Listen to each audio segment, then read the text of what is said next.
收看11节的感动时刻。今天小旅行的时间，我们带您到新北市三峡的客家文物馆，在这里介绍许多的客家建筑、客家产业跟客家文化，有传统也很有创意，内容很丰富，还有客家文创商品 DIY 跟铜腕教学。透过镜头带您一块走一趟。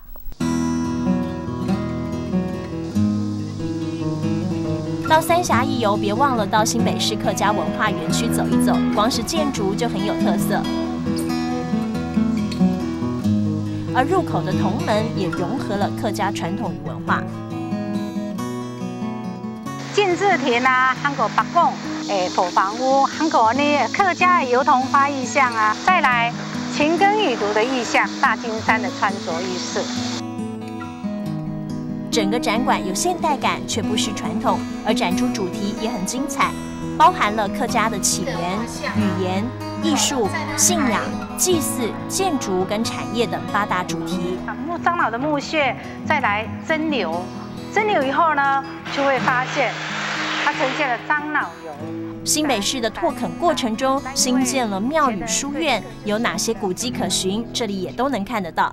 那客家人非常注重教育，明知书院呢是我们北台湾第一所学校哈。介绍客家服饰也很有意思，馆方用芭比介绍客家生活，芭比穿着蓝衫，芭比采茶，用这种方式说客家，也让来访的游客听得入迷。那你看他穿的鞋子很特别哦，这个叫做钢嘴鞋。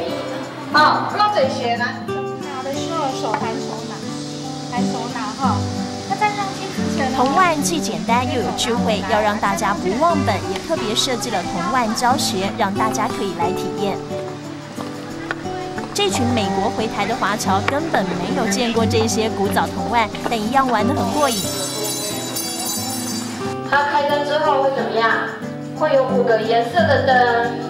要让小朋友从多元的角度认识客家，馆内还有许多客家文创商品，要让小朋友 DIY。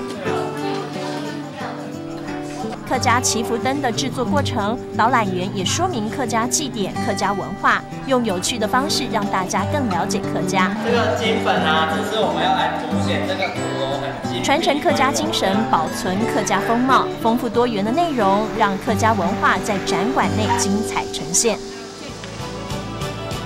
浑厚的铜雕护着扎实的文化底蕴，诉说客家的故事。起源拓垦、服饰铜腕、结构客家、文物管理，邂逅感动时刻。